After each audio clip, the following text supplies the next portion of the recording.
Welcome to another episode of Dad, Can We Talk? Look at me, man. I'm already being clumsy. I'm dropping my phone and all, man. But this is episode 97 of Dad, Can We Talk? And man, I'm excited today because I've been wanting to get this guy on for a minute. But y'all know how my scheduling be. I be all over the place, but the time has come because I've been wanting to sit with this brother for a minute. Seriously, man. But before we get into all that, I need for y'all to go to YouTube. Put in Dad, Can We Talk? Dad, Can We Talk? The podcast will come up. All I need y'all to do is subscribe. Hit the subscribe button. A lot of people say they support me. Y'all want to support me. That's the biggest way to support me at this current time, is to subscribe to the YouTube channel.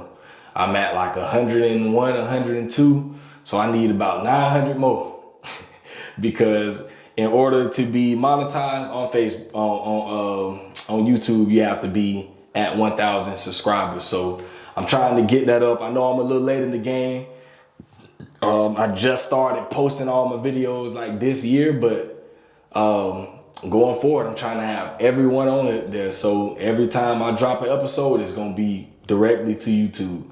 So that's how I need for y'all to support me. Go to Dad, Can We Talk there. Find us on Apple Podcasts, Spotify. You can go to Google and type in Dad, Can We Talk? I think the episodes will pop up right there on Google and you can listen.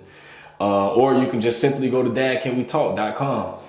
Right there on the website, all the episodes are streaming there. And I also have the YouTube page there on the website. So it's a lot of ways you can find Dad, Can We Talk? If you just want to find it, I'm telling you, go to Google and type in Dad, Can We Talk? It's going to pop up in some way, shape, or form. On some type of platform, it's going to be there. It's on Instagram, Facebook. I got a little TikTok for it. I don't really use no TikTok. Y'all know me, man. I even got a Twitter. I don't even use that like that. But it's there. It's there. But yeah, so if you want to support me, like the page on Facebook, subscribe on YouTube, subscribe on wherever you listen to podcasts. Just go and get some stuff. I always like to say, where there's smoke, there's fire. And with these algorithms on social media, the smoke is the likes, the shares, the subscribers. That tells the algorithm that there's something going on over there. So that's what I need y'all to do, man, to be able to help and support me out on this podcast. But yeah, without further ado, man, like I said, man, I'm sitting with a brother today that I've been excited to sit down and talk with. And I want y'all to welcome to Dad, Can We Talk, my man, Mackenzie Williams. What's good, my man? Yes, sir. What's happening? Man, I'm good, man. Yes, I'm sir. good. Man, if y'all know his son and y'all know my son, y'all know them jokers was like this here. Yeah. You know, and just watching him over the last maybe 2 or 3 years over at The Rock, my kids always talk about him all the time. You know, they always say, Coach Ken listen to the same music you listen to, Daddy. And I'm like, oh yeah, I like that. So yeah, man, I just think he's a really good guy, stand-up man. So it's only right that I get him on here, and I just want to hear his story. So y'all tap in right now, because we finna get into it. Yes, sir. Yes, sir. So, you know, I like to keep it the same on every episode. First question I always ask is, what was your relationship like with your dad? Oh, man. First of all, let me say I appreciate you for having me on. Yeah, for sure. Man, it's definitely an honor to, support you, support Dad, Can We Talk? Because dads are definitely important in our community. Dads are important in our world. And so, man, I commend you for this, just for listening, you know, because a lot of times dads don't listen. Straight up. You know, so I appreciate you, man, for having this. Support the movement, man. Go like it, share it, subscribe it, whatever you got to do on YouTube, on all the social media platforms, but do that. Yeah. But no, my relationship with my dad was non-existent. So I never met my biological dad. Wow. So it was non-existent. My mom was a strong woman, and so she married my dad who raised me, my stepdad. She been married to him. I'm 33. She's been married to him for 31 years. Sheesh. And so my relationship, with my bio dad was non-existent. But at the same time, my relationship with my stepdad was non-existent. And so what we call that in like the legal term for that, if you want to say, is the dad was present, but absent. So he was absent while present. And so I never really had a father figure. I looked up to my big brother. I looked up to, some men in the church, some of my uncles, but I never really had a relationship from a father figure standpoint. Yeah. And so I just went on what I thought, a father figure was supposed to be. And I went on, what my mama taught me, what she could teach me. And I always tell people, man, like, we support moms and we support single mothers, but a mother can never raise a son to be a man because she hasn't been through the things that a young boy has to go through to be a man. And so, I lacked some of the things that it took to be a man, to be a husband. And so, I kind of had to learn on the fly and had to learn the hard way. Yeah. So that's the importance of it. Maybe if I had my father or a father figure that was in my life to show me the way, maybe I didn't have to go through those struggles. But all I can do is count my blessings, man, and show my sons and my daughter what a father looked like, so they can continue the cycle. That's real. And that's interesting, man. So with your dad, was it a situation where you just had never met him? He just wasn't around. He was in a different city or something? Yeah. So the situation was he was in the military, and him and my mom met. They weren't from the same place. Okay. She was up there for about 2 weeks. They got to rapping, and that's how it happened. You know what I'm saying? And so she knew who he was, and she actually, man, I commend my mom for this. Mama, if you watching, I appreciate you. I love you. Yeah. But no, she told me, she sat me down and she said, son, it's my fault. It's not your dad's fault. I told him to stay away. Yeah. Because they weren't married. And so she was like, I told him to stay away. And she said, I'm sorry. But I never held any grudges. I never held any grudges against my mom for that, because I felt like I had a great upbringing. Yeah. So, you just play the hand that you dealt and you make the best of it. Yeah. Straight up. That's real. And the reason I ask that, because I talk with a lot of guys who, it's crazy because a lot of guys' dads live in the same cities as them. Yeah. And that's one of the things that always get me. I'm like, man, I wonder, like what happens in those situations. Like you don't really know your dad, but he live in the same city, at least close enough to be able to have some sort of relationship. And so I just like to kind of see where that was, but that's understandable. Like you say, man, shout out to moms, man. Yeah. But so how would you say that,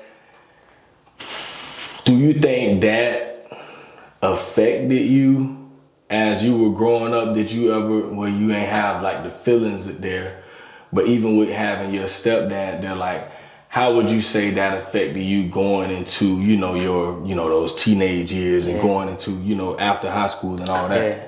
Man, I at first, I didn't think it affected me at all, And so until recently, maybe a few years ago, I began to dive deeper and just reflect on my upbringing, my childhood. And I was thinking at first that it didn't affect me at all. I ain't really need him. I ain't need that. But as I began to dive deeper, and dig deeper into the word of God and pray and meditate on God's word, man, I realized that it was a void there that wasn't filled, because God created fathers to fill a void that nobody else can fill, right? And so just reflecting on that, I was like, man, I did have these voids in my life that I filled with different things, and they weren't always godly things, and so I filled them with different things, and I felt like I was good.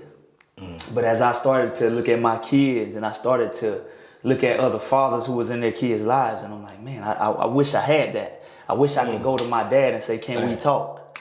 I wish I could do that, but I couldn't, and so I looked and took some bad advice from the right people, You know, and I always say, you know, we take bad advice from well-intentioned people, but they give us what they know, you know, and so that's how it was. Talking right now, y'all listen. That's how it was, you know, and so I made some mistakes along the way, but praise the Lord that He's merciful, He's graceful, you know, and He's faithful, and so, you know, that's what it was, man, you know, but, you know, it is what it is, and that's what I always say, but, you know, we got to move forward, and we got to break those generational curses. That's real. You know, that my dad wasn't there, but I'm going to be in my son's life. I'm going to be in my daughter's life because they got to know what a dad looks like. And so, you know, I made it a point to myself, you know, me and my brothers to break those curses that was following that line in our generation.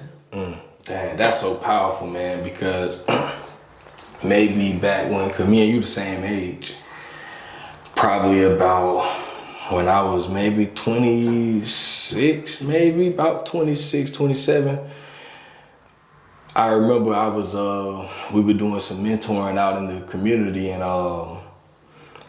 I remember, man, just leaving one day from the neighborhood where we were, and I was headed back home, man. It hit me literally out of nowhere, bro. Like, it just hit me, and I broke down, man, just crying, and I'm just like, man, I wish I had what I'm giving to others. You know, like, I wish I had my dad here.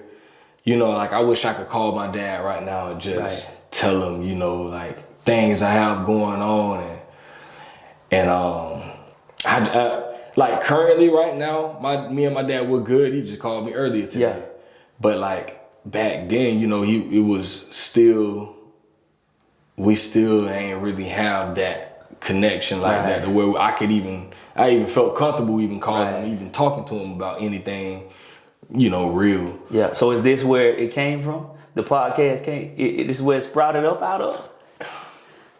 That was part of it. Yeah. It was part of it because I'm like, I know other men go through some of these same things. Like, I just know it's like, I'm not the only person that feels like this. I'm not the only person that's going through these things. And man, I remember that night I called my mom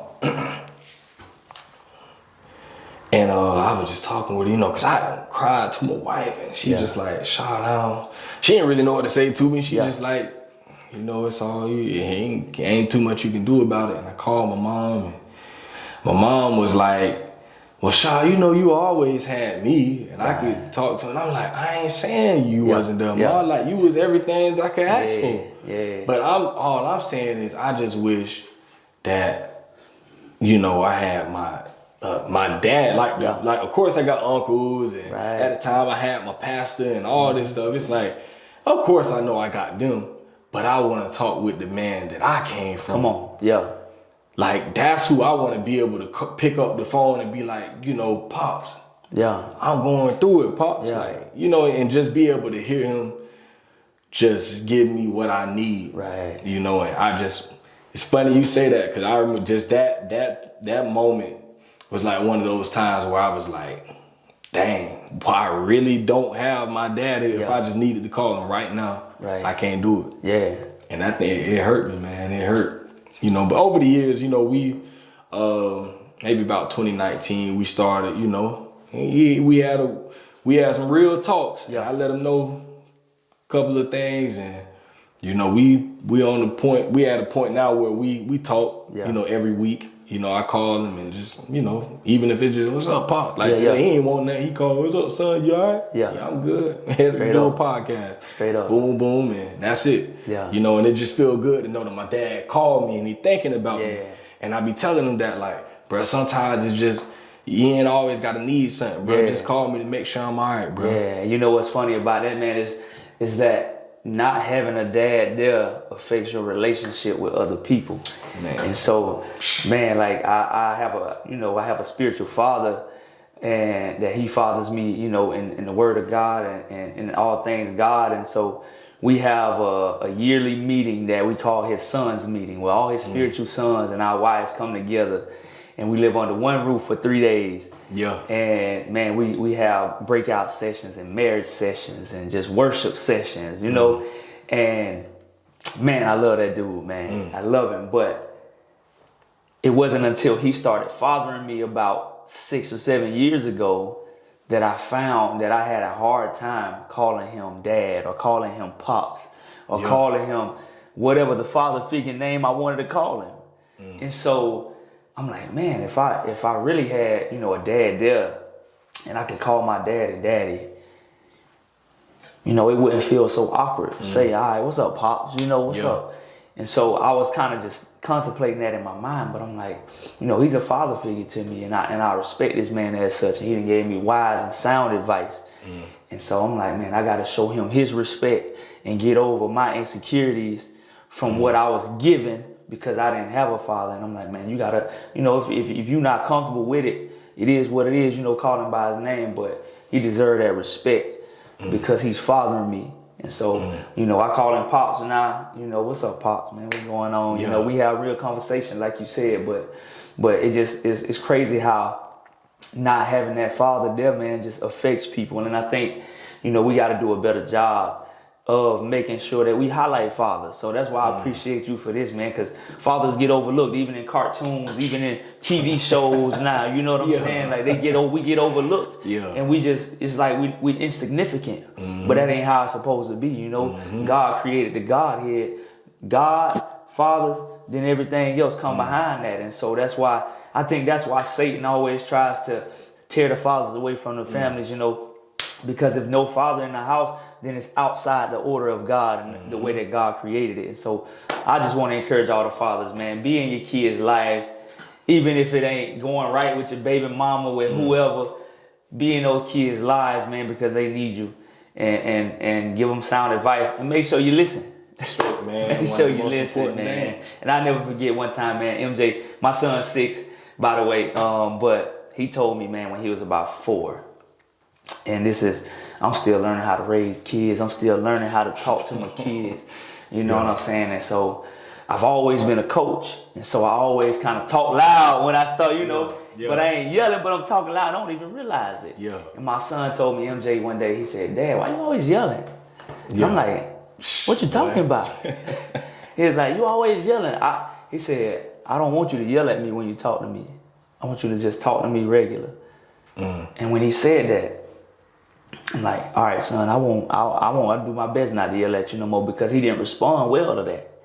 But he responds to me sitting him down and saying, all right, son, you doing this wrong. I need you to correct this. And I think that's where us as parents, especially in the black community, you know, when our kids try to tell us stuff, we want, boy, sit down. You know, you don't want what I said. No, but listen to your kids. Because he let me know then, all right, my feelings matter. And the way that you talk to me matter. And so when he said it, I said, all right, son, I apologize. I'm sorry. I'm going to talk to you just like this. And let me know if, you know, you feel uncomfortable with me, with my tone, you know. Because that way, if a kid on defense all the time, they ain't going to receive what you got to say. You know, so he told me that, and I commended him for that. Because a lot of times that could have been a moment in his life.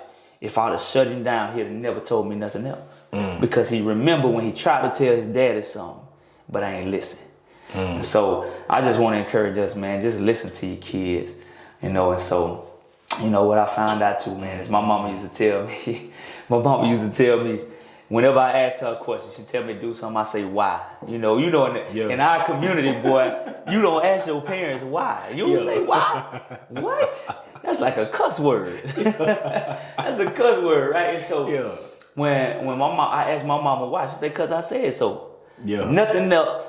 Nothing, you know, but what I found is how I switch my parenting style up is if my kids ask me why, I tell them why. And I make sure I try to tell them why before they even ask. Because what I found is they're not asking to be disrespectful. They're asking because kids are curious and they want to know why. They want to know why. It's real. Right? And so, you know, if I say don't touch that stove, that's it. I'll be like, why I can't touch the stove? Because it's going to burn you, right? And so I think we just got to do a better job in our community, moms and dads, of explaining the why to our kids. Because if we explain the why, and they'll be more susceptible to follow what we said instead of putting their hand on that stove when we tell them not to and getting burnt. He's speaking. always said he giving game out for the free 99. That's it. You gotta pick it up, man. Don't leave it where it's at. Pick that game up, man. Because man, when I tell you that's like so much conviction in that, because my baby just told me that. My baby girl told me last week.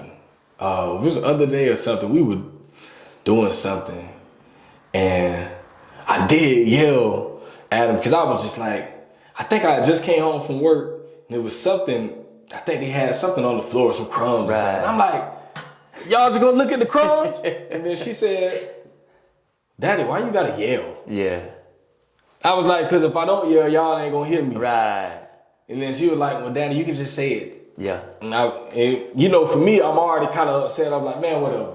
You know, whatever. Yeah. She only telling me the truth. Right. It's like, and me and my kids have talked about that so much. Uriah definitely get on me, but Daddy, you don't have to yell like it.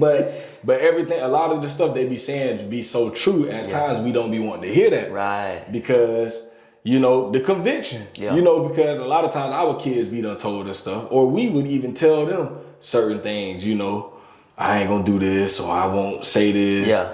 And then in that moment we get upset and we start doing it. And when the kids remind us, now we mad. Yeah. You know, and it's like, at times I really gotta catch myself like, I'm doing it again. Right. I'm yelling again. Here I go. I just told myself I wasn't gonna do this. Yeah. But that is a very important thing. And, you know, as my oldest, you know, she's 9. I find sometimes like I try to be very gentle with her because she already is she's fragile. Yeah.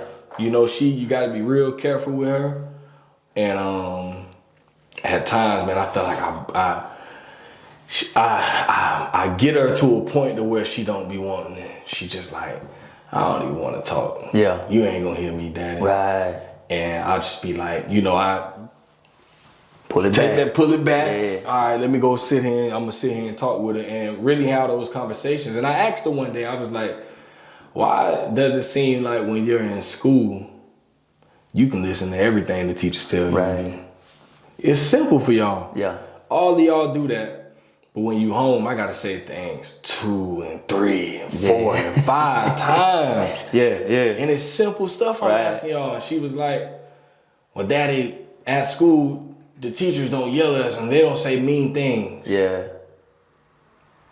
I was like, she got a point. Right. She got a point. Right. And as much as I was upset about that, I gotta take that and say, I gotta do better as a parent. I gotta do better. You know, because I told my wife one day, I said, you know, these kids, a lot of times we get upset with them, but they ain't always wrong. Man, these kids gonna give it to us. Listen, they gonna give it to us the truth. That's what they do. And so my kids call me out all the time. They call me out all the time. But I respect them for that. Yeah. And even, man, I was thinking the other day, I'm like, all right, should I do something, right? I'm thinking to myself, I should go do this. But then I said, but what if I do this? And it wasn't right or wrong. Yeah. It was just a decision, right? And it wasn't nothing big, but I'm like, nah, but if I do this, I know MJ gonna call me out. Mm-hmm. And my son kept me from doing whatever it was. I can't even remember what it was, but I knew my son was gonna call. I knew my son was watching me. Mm-hmm. And I knew my son was gonna call it out. As soon as he seen it, he was gonna call it out. And so I said, nah, I'm gonna leave that alone. Yeah. You know what I'm saying? But I think it's big, man. It's big for our kids to see us apologize to them. Mm. You know, and I apologize to my kids often because a lot of times we are authority figures, but we gotta let our kids know that we wrong sometimes too. Yeah. And that we big enough to apologize to them so that they can apologize, you know, when they do wrong and when they doing stuff the wrong way. So I think that's big too, man. Just apologizing to your kids to show them that. I don't know, man, growing up, I can probably count on one hand how many times my mama said I'm sorry to me. Yeah. I don't think I ever heard it, but right. No, that's real, man. That's something we all gotta work on, parents out there. All of us, dads and moms alike. That's definitely one of those things that I know me and my wife, we can both work on that for sure. Right. But what has been one of your biggest adjustments, you know, once you became a dad? How old is your oldest? 8. So you 8 years in the game. Yeah. So 8 years ago, what was that biggest adjustment that you had to make, you know, to your life? You know, because, you know, when you have kids, it's like, you know, we live in one way before, and after you have that first child, it's like, you know, I think you come to a realization at one point, like, dang, like my life ain't the same no more. Like this is a different game, right? Yeah. So what's one of those adjustments you had to make? Man, I think the biggest adjustment I had to make was selfishness. Yeah. You know, selfishness, man. And I had a big problem with that. I had a big problem with that, man, just because I was always used to just doing what I wanted, get what I want when I want. But, you know, I got this little person that I got to put in front of me. And I had a problem with that, man. I ain't even gonna lie to you. We on the Dad Can We Talk podcast, man. I got to keep it 100. Yeah. Man, I don't think I figured it out until she was about 5. Real talk, man. My wife, you know, man, thank God for wives, man. Yeah. You know, the words say, he who find a wife find a good thing and find favor with the Lord, you know. And so, man, I appreciate my wife. She taught me through everything, right? Because, like, she sees stuff from a different lens. And so when I listen to her, it's usually the right thing to do because, man, she was just telling me, like, you putting yourself before this family, and that ain't what a real man do. That ain't what a husband do. And so, you know, I had to apologize, repent a lot of times. Yeah. A lot of times, man. But I think I started really figuring it out when she was about 5 years old, and I done had 2, 3. I'm on 3 when she 5 right now. So man, that was the hardest thing to do was man, just get that selfishness away. And you know, so that was probably the biggest adjustment I had to make was to take that selfishness and put it over here in this box. You know? Man, bro, it's funny you say that.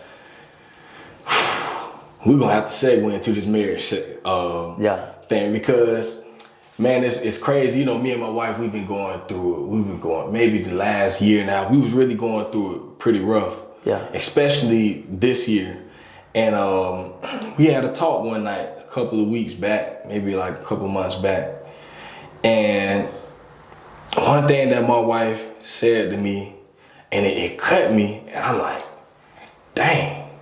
She might be right on this. She hit me with that. But she was like, she feels like she's last in everything. She was like, you ain't selfish with the kids. Right. You'll do anything for the kids. Yeah. You go above and beyond for the kids. Right. You know, for your podcast. Yeah. You know, I just graduated school. Yeah. For everything else, for the community. But I'm on the back burner. I'm on the back burner. Oh, man. And you know, when she said it, I was like, man, you talking crazy. Yeah. Ain't no way. Yeah. Ain't no way. I'm like, you know, I do more X, Y, Z. She like, but you do that stuff for you. Yeah. You wasn't doing that for me. Yeah. And I was like, man, she talking crazy, bro. She talking crazy. Yeah. But then when I really sat back and, you know, God really began to reveal that stuff to me, like, yeah, bro. She right. Yeah. You know, and you can do much better. Yeah. And she might not even be 100% right on everything, but even if she 98%, bro, you got work you can do. You can't look at it like you ain't got any work. Right.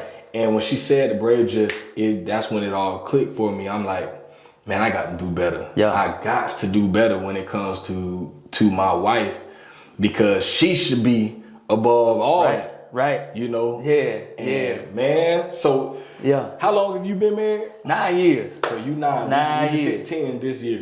Yeah, 9 years. So we about right there. Yeah. So what's been one of those things? Would you say that that's something that you dealt with in marriage? Just being a husband, you know, being able to how have you been able to manage everything, your time, you know, between kids, you know, 3 kids and a wife and work and coaching, all that stuff. How do you balance all that? Man, that's the big question. Yeah. And I think, man, and it's funny you say that, man. I've just come through a storm. Me and my wife just come through a storm like that probably 2 years ago. You know, over the last 2 years, we've been coming out that storm because I've been doing the same thing. I was doing the same exact thing. I'm doing stuff for everybody else. You know, I'm doing stuff for the kids. I'm coaching. I'm doing stuff for the community. But my wife was on the back burner. And so like, and man, that's funny.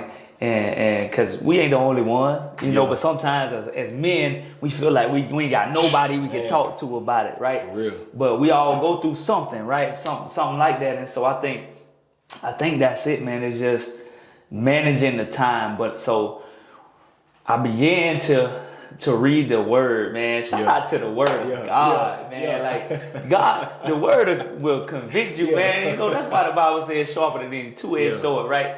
And so, man, one night, probably about a year and a half ago, I'm reading the Bible, and I come in 1 Peter. I can't remember the chapter, but I come into 1 Peter, and I don't even know why. I don't even read 1 Peter. Yeah. You know what I'm saying? Let me real.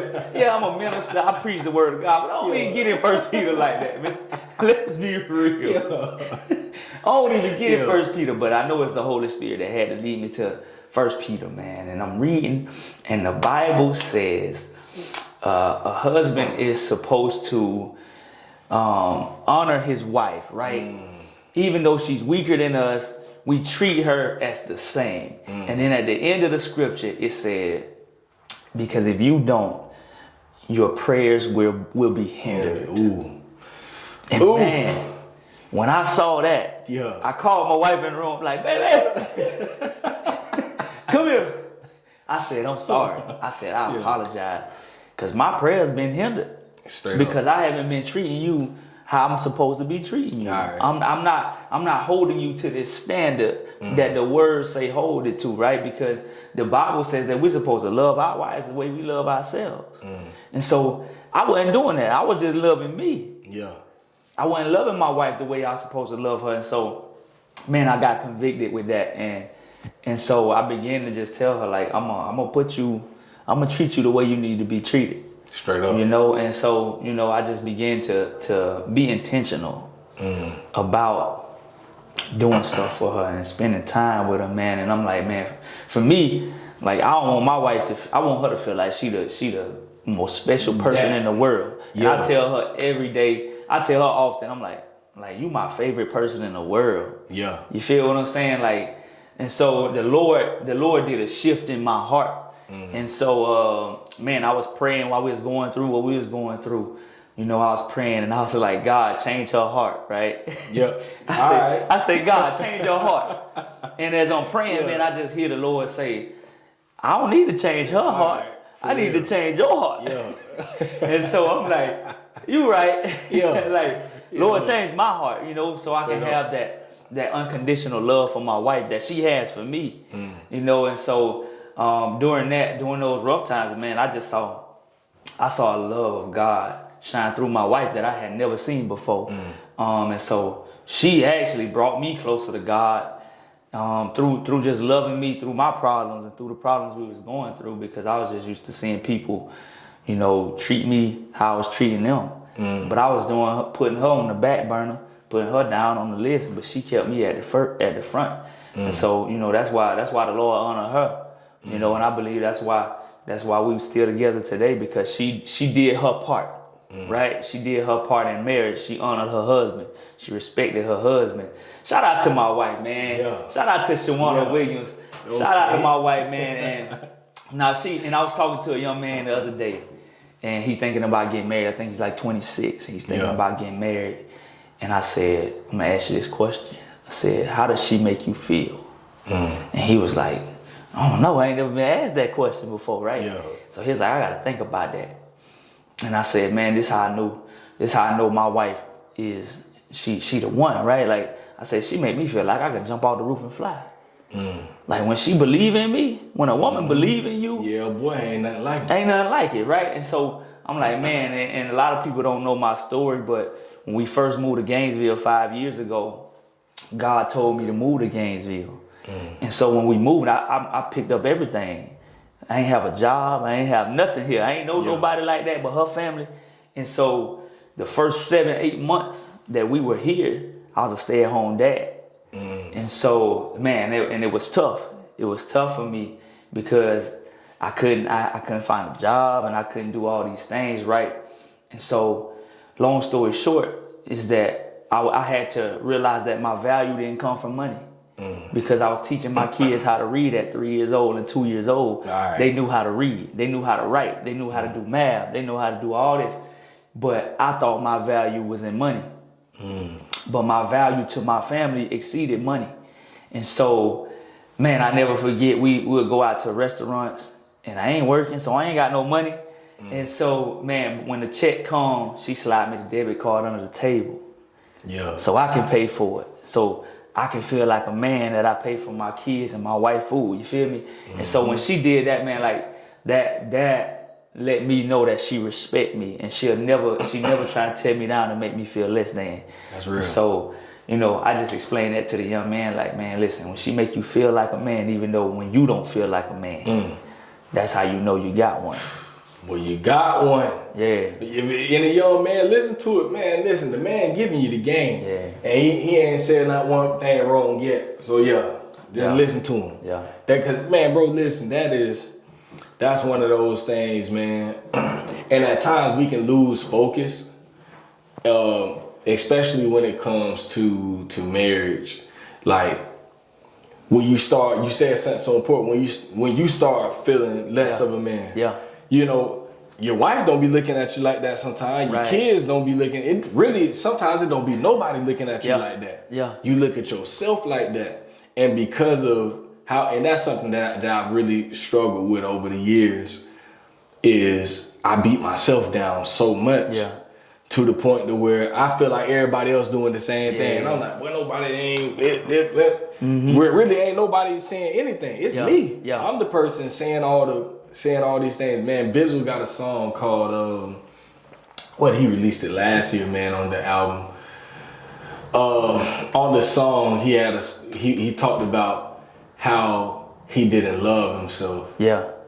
Man, when I heard that song last year, I had to stop listening to it. I couldn't, the emotions, I couldn't handle it, bro, because it was so real. Yeah. And he was like, how the hook say, God told me to love you. Something like God told me to love you, but I can't love you. I don't even love myself. Yeah. You know, like I have a hard time loving me. Yeah. And in the verse, like one of the verses, he said something like, it's so easy for me to point out all your flaws. He was talking to himself. Right. It's so easy for me to point out all your flaws. And I'm like, bro, I can sit here and count on why I can give you all type of flaws I got. Right. But when it comes to things that I do well, I remember I had an interview one time at a job, and the people asked me what some of my strengths were. Right. But when I tell you I got stuck right there, I couldn't think. Right. I'm like, and I remember it was just so embarrassing. Yeah. And I'm like, dang, I done froze up in the interview trying to name some of my strengths. Right. But if you actually, my weaknesses, I can tell you that all day. Because we be so down on ourselves sometimes, and we can point out and when we do that within ourselves, point out all that stuff within us, we start to do it to other people. Yeah. And so I started doing that to my wife. And we do it to the ones closest to us. Man, what? Boy, I point out all my wife flaws. Yeah. Because I do it to myself all day long. And it's so hard for me to even accept compliments. Right. Right. But if you had your dad there to reassure you of who you are, bro. If you had your dad there to reassure you of who you are, then maybe those insecurities don't be there, right? Because I had those insecurities too. Because me and my wife would sit up, we was talking, and she just asked me questions. She like my therapist, man. Like she be asking me these questions, and I'm like, man, I didn't see it like that, Yeah. And so, just looking at my childhood, and I was like, man, I thought I had a great childhood. Come to find out, I don't know now. but like just these questions, man, and I reassure my kids, like, listen, I don't care what nobody say. You fearfully and wonderfully made, and I don't care what nobody say. You this and you that, and I tell them what they are, and it's not because of what other people say. It's because I instill that in them, and I instill that. But like you said, though, man, it is tough. Not to deviate from the marriage thing, but man, just like it's tough for this generation to give themselves a compliment, because I teach kindergarten, and last year I taught kindergarten through 12th. This year I teach kindergarten through 8th. And last year I put a question up on the board in PE. We get real in PE, man. Yeah. And I put a question up on the board, and I said, name 3 things you love about yourself. And I got a class of 50 kids. Over 60% of the class could not name 2 things that they love about themselves. Damn. And I'm like, man, that's a problem. Like, we can point out like you were just saying, we could point out everything that we hate about ourselves, everything that we do wrong. But when I say, give me 3 things you love about yourself, they couldn't even give me 2. They couldn't give me 2. And so I went home and I was telling my wife about it. So we started to tell our kids, hey, give me 3 things you love about yourself. Random. It might be time for bed. Give me 3 things. I need them right now. Yeah. You know, and so my kids, you know, they tell, one thing that we tell them is you better love your skin. Love your skin. Straight up. You know what I'm saying? Because my son, he ran into some racism when he was in preschool. And it was unintentional. It wasn't to be hurtful, but the little girl didn't know what she was saying. And she told my son, he was like, you know how kids do, I'm going to come over your house and play. And she said, my mama said, if you don't look like me, you can't come over my house. And he was in K4, 4 years old. I had to explain to my son why he need to love his skin. And so now we got to reassure our kids, like, listen, you love your skin. This is the way God wanted you. Straight up. You know, and so that hurt me, man. That was probably one of the main things as a dad, that probably one of my lowest points was that time when my son said that. And it wasn't even he said it. She said it the same day. It was about 2 weeks before he told me. And he's 4 years old. He's thinking about it.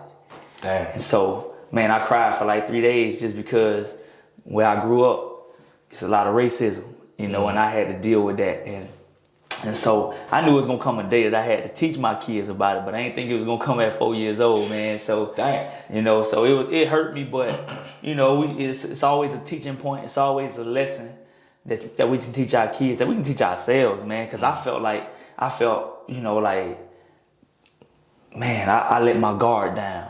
You know what I'm saying? Because growing up where I'm from, I always got my guard up. Like, yeah, I know it's racism, so I'm gonna look at you a certain way, and I'm gonna keep you right here. But I'm like, I let my guard down. But that ain't how you live life, man. You don't live life with a guard up. You live life and you teach these lessons to your kids, to yourself, and you move on. But nah, man, we always teach our lessons through love, and I don't care what they say to you. You show love, and you know, God will handle the rest. Man, boy, I ain't even gonna go there, because boy, we could go all day. Oh man, bro. Yeah. So much we could tackle on that. Yeah. But why has it been so important for you to step up in your community, especially like as a coach? And you know, I know y'all have the program at The Rock where y'all you bring others into your home, you open up your home and stuff to others. Why has that been an important thing for you? Man, it's been important. Just because I think my coach played an important part in my life.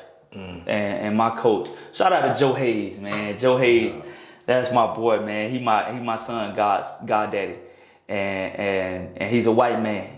You know what I'm saying? And so, I got it from him. Like I had a relationship with him that I ain't had with nobody else. You know, I could go to him. He helped me get into college. He helped me do a lot of things. And so I felt like I could reach a lot of kids that way.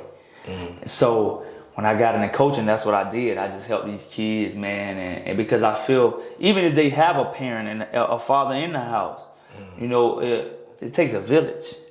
You know, it takes men to pour into these kids. It takes men, whether they boys or girls. You know, it takes men to pour into them to show what a real man is and what a father is and what a husband is. And so I think that was important because we do have a host family program at The Rock. You know, if you interested in being a host family, reach out to me, and we can get that ball rolling. But me and my wife, we were a host family for 2 sisters from Australia, and man, it's just like they're our daughters. And so, you know, it's just showing the love of Christ. That's our ministry. Me and my wife talk about it all the time. Just giving back to these kids is our ministry. And that's how we look at it, man. We done had so many kids stay over to the house and just, you know, picking them up, dropping them off, doing these things. But that's our ministry, and that's how we spread the love of Christ.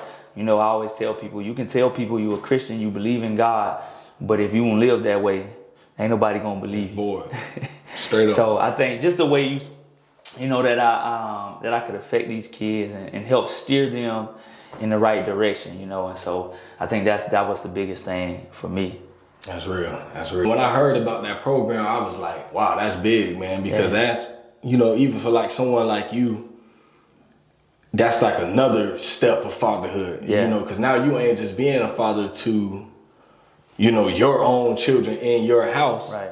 You're being a father to, a lot of times, father to the fatherless, you know, father to other kids in the community that need that role model there to be able to see, you know, a positive male role model that they could look at and, you know, possibly, you know, live, you know, kind of take that route. Like they see what you do and now they say, you know what, dang, I like what he do. You know, I'm gonna do that now. You know, when I get older, I want to do that same thing. You know, and I think that's the type of stuff that we need. We need more.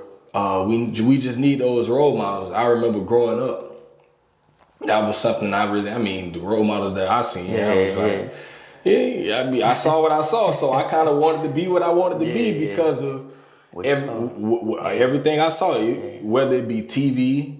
I always tell people, I was a guest on a podcast one time, and she was like, you know, who really raised you? And I'm like, really, the Hot Boys. Wayne, that's who raised me. That's what I was listening to. You know, I was listening to all that type of music, and that's how I learned how I was gonna talk. That's how I learned how I was gonna dress. How I treated women. How I carried myself came from what I saw on TV and what I listened to. So if you don't have that role model there to show you how you dress, how you talk, how you treat, I mean, you gonna follow the thing that you see the most. So I think that's so important what you're doing, man, to be able to be there for other kids that's not necessarily your children, and you take them on as your own. That's a big thing, bro. That's big. That's big. And man, that was something that I asked. I was talking with Coach Ryan about that, and I just think that's just one of those things. That's why I love The Rock so much, because I'm like, this is the type of stuff we need.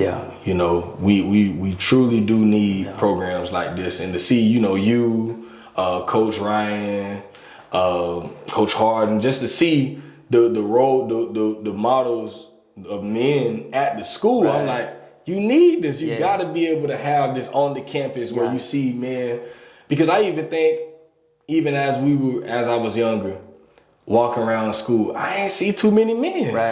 I think really one of the only men I can remember was always just the one PE teacher we would have. And outside of that, it's like, you don't see too many other men on the campus. Because we really weren't teachers, especially black men. And I just think it's an important thing to have that presence of men on school campuses. And how would you say that do you see the impact of that? Like you walking around school and being able to interact with the kids while they're on campus, like what impact do you see there? Oh man, it's a great impact. A great impact. I think it makes the biggest impact, even with not just with the kids, but with the teachers as well. I know me and Coach Jones, me and Coach Ryan, we have kids that, you know, come to us when teachers can't handle them. They go to Coach King, go to Coach Jones. And so I think that father figure on campus, that male figure on campus, I should say is imperative because they act a certain way, or they act a different way when they know. They know you might be around that corner. You know what I'm saying? And I have a few that I'll come in, peep in the class, make sure they doing doing their thing, you know, and I ask them, hey, you doing the right thing today? You know, they might say yeah, they might say no, and then we might have a talk. But I think the presence is so great, man. Like, even not just for the black kids, but for the white kids too, for the Asian kids, for the Hispanic kids, everybody, because it's a certain type of security when you see a man on campus, right? When you see a male figure on campus, and I haven't even done any research, but I might have to do some research on these school shootings to see how many males are on campus. You feel what I'm saying? Because I don't know how many males that are on campus when these things are going down. And so I think we do a great job at the Rock School to you know, for our males to be seen and to pour into these kids and to high five them, fist bump them, you know. And so I think that goes a long way, man. It goes a long way. And we have I think we have about 10 males now on the Rock campus, man. And so that's a great accomplishment for a school. And especially it's a smaller campus, so it's like, as much as you can see, if you can see one around every corner, every time I turn this corner, they right there. It's like when you seeing it, cause I know me, I just be speaking for myself. I know when I was younger, boy, I was scared. I seen a man like, shoot, boy, that joker might get me today, boy, if I see it. You know, so it kind of make you, you know, put you, all right, let me make sure I'm all right. You know, even as when I was in 12th grade, it was a guy named Mr. Gilmore, old white guy. Oh my God. Boy, when I tell you, Mr. Gilmore used to put fear in my heart, boy. Man, when I found out in the end of 11th grade, you know, they used to give you your schedule for the next year. Boy, and I seen his name, I was like, oh my God, boy, they done put me in Mr. Gilmore. Man, and he was everything that people said he was. Everything. It wasn't nothing different. I was like, bro, he really is who they say he is. And he was a mean dude. But I always tell my wife, man, if it wasn't for Mr. Gilmore, I probably would have never graduated high school. Because me being in his class in 12th grade, when I say that joke used to put fear in me, and I used to hate him, boy, I used to hate him to the core. But he ain't never ease up on me. He just like, nah, I'm gonna tell you what's right. Because a lot of times, man, us as teachers, and us as dads, us as adults, man, we see stuff in kids that they can't see in themselves. You know what I'm saying? Just same way our wives see it in us. You know what I'm saying? It's the same way. But like back then, you thought he was mean, but now you appreciate him. Right? You know what I'm saying? So man, we shout out to the teachers out there, man. Hey, listen, don't be them kids' friend. Be their teachers and help guide them. There's a lot of new teachers out there. Don't be their friend. Hey, be that authority figure that help them along the way. They're gonna appreciate. They might not like you right now, but just like Rashad, man, they gonna appreciate you in the long run. So that's real. That's real, man. I wish I could see Mr. Gilmore right now. Boy, when I tell you, I would just give him his praise, man, because he deserved that, because he was just really one of them people that really, you know, I remember going to my guidance counselor and telling her like, listen, let me get out of his class. She was like, why? I was like, he don't like me. She was like, who said that? I'm like, I know he don't. I know how we just don't get along, period. And she was like, I'm sorry, I can't do it for you. And when word got back to him that I went and did that, he had a talk with me after class one day, and he was like, I'm hearing you trying to get out my class. I'm like, yeah, bro. Like I can't do this with you. And he was like, all I want to do is see you succeed. If I don't stay on top of you, you won't work up to your potential. And I know you won't. So that's why I ain't trying to just be mean just for the sake of it. But you're not gonna come in my class and be talking. You gonna pay attention. I'm gonna call on you to do things. I'm gonna do all that, because that's what I'm supposed to do. And it's like, looking back at that, you know, I always tell my wife, I say he was the one that taught me reading comprehension. Like, that was my biggest problem. And that man took time with me. And it was just a man that I respect. And it was just, it's something about having that male there that, I don't know if for a young man, it just does something to you. Especially, you know, for someone like me, I ain't have a dad. So it was like, I was the authority. I was kind of trying to buck from it, but I couldn't do it. Because I'm like, I'm almost scared. You know, so when we used to have those talks, it always made me feel like, okay, let me get right. Right. Let me get my stuff. Yeah. Let me get my stuff That's together. real. That's what's up. Shout out Mr. Gilmore. I don't know where he at, Gilmore, man. Shout out Mr. Gilmore. He probably out there on the lake or something fishing right now. Mr. Gilmore, man. Shout out to you. I hope you hear this one day. Yeah. I'd love to have a sit down with you, Mr. Gilmore, if he get back to you. But got a few more questions for you. How important is it for a parent to have downtime? Like you as a dad, how important is it for you to have that time for you? Yeah.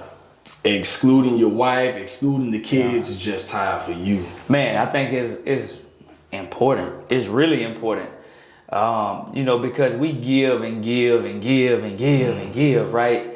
And so a lot of times we just need to chill for an hour, 2 hours, just to recharge, you know, because I think as dads, as men, we put a lot of pressure on ourselves to be like, I gotta be here for my family, I gotta be here for the kids, for the wife, I gotta go do this, do that. And a lot of times we don't Sabbath, right? Yeah. We don't Sabbath. We're going through a series right now in chapel at school about Sabbath, right? And just resting. And so I think it's important, man. Whatever it is for you, though, you know, fishing, basketball, that's what I do, fishing and basketball. You know, I'm from the country, I'm from the water, North Florida. Shout out Appalachian Coast. What? Never, bro. Oh, we gotta make that happen. So whatever it is, you know, you do fishing, basketball, whatever. But yeah, we gotta get on that boat, man. We gotta go catch some fish. but yeah, so I think it's important just to be able to recharge, get away, quiet your mind. You know, especially with everything going on around us, just get that quiet time to yourself and just reflect or whatever you need to do. So I think, you know, just that one-on-one time with yourself is very important. That's real. That's real. Man, I got one more for you. If you could sit down like me and you were doing right now and talk with the 18-year-old version of Ken, knowing everything you know right now, if you can give him one piece of advice going forward, what would you say to him? Love unconditionally. Yeah. Love unconditionally, man. That's the biggest piece of advice I would give myself, because growing up, I think I saw so much conditional love. It affected my marriage. It affected the relationships that I built with other people. And so I would say love unconditionally, no strings attached, and just show that love, real love. You know what I'm saying? So 18-year-old Ken, love unconditionally and do the right thing. That's real. That's it. That's real. Hey, that's some good advice for everybody out there, man. You know, if you can learn to love, first learn to love yourself unconditionally. Stop putting all that pressure and terms and conditions on yourself, man, and learn to love you know, outside of all your flaws. You know, everybody got flaws. We all got something that we dealing with, man, but we gotta learn to love ourselves so that in return we can love our children. That's it. We can love our spouse. You know, we can love others around us. So yeah, that's a good one. That's definitely a good one, man. But yeah, I think we tackled a lot today, man. Definitely got some things I know I'm finna work on as soon as I leave here. You know, and that's why I like to have these, man, have these sit downs with other men, because then I can be inspired to leave from here and go do some of these some same things that we talked about, because I know I got work to do, man. And you know, just seeing that I got other brothers in the fight with me, you know, just give me that encouragement to know that, all right, cool. You know, we in this. You know, we ain't stopping yet. You know, ain't nobody gave up. You know, we still in the race. And we got work to do. Yeah, I'm finna get on that, man. But yeah, that was good, bro. Appreciate you, man. Appreciate you, man. Yes, sir. I want you to keep doing what you're doing, man. You know, I definitely gonna pull up to a few games this year. Come check y'all out, man. And yeah, we gonna get it in. So hey, man, y'all listen. If y'all ever get some time, man, if you in the Gainesville area, go to the Rock School and check out the basketball team. When I tell y'all, these guys are real deal. I've seen some of these jits up close. They different, man. You know, so Y'all go and support the team. They won state last year. Nationally ranked 22 right now. Ooh, national ranked 2-2. Yeah. Listen, y'all gotta go see it, man. Y'all gotta go see it. Go over and support the school, man. You know, they're doing some great things over there. Got a great program over there. If y'all got any questions about the school or anything they got going on, get in contact with my brother, man. He can lead you in the right direction. And yeah, so like I said in the beginning, y'all go to YouTube, go wherever you get podcasts. This will be posted up probably in the next week and a half.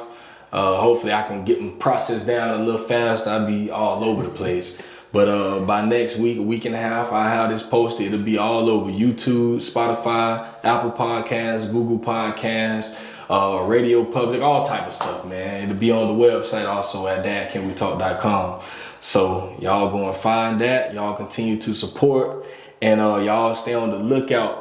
Episode 100 is coming up. Hey. So after episode 100, I just talked with one of my brothers today. We're planning in January. We want to get all of the guys that have been a part of the podcast. We want to try to, I know a lot of guys out of state, but everyone at least around here, we want to do like a big dinner or something, man. And we're gonna try to get it going, man. Yeah, so chop it up. We all sit down, we chop it up, man. Everybody exchange info. You know, we build a community of men. That's what we want to do. So y'all be on the lookout for that. That's coming in the next couple of months. So yeah, y'all continue to stay tuned. Shout out to 6 O'Clock Studios and my boy T Whitey. This is where we posted up at today.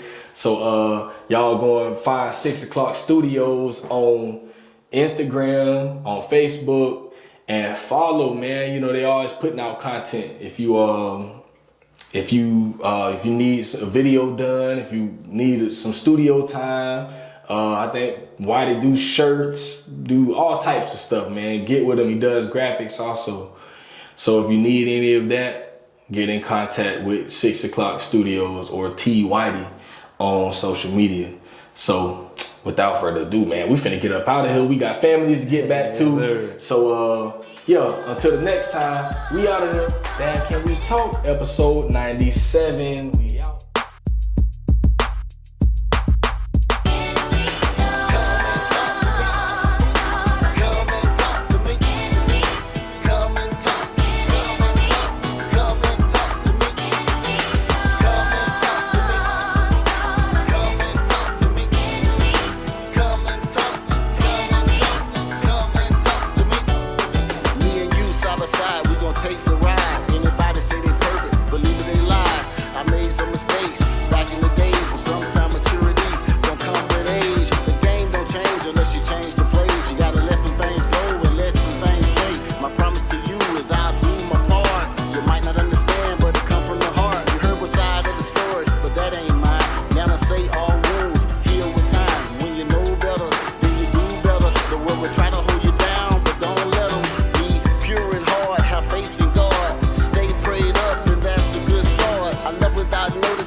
Ain't your fault, me and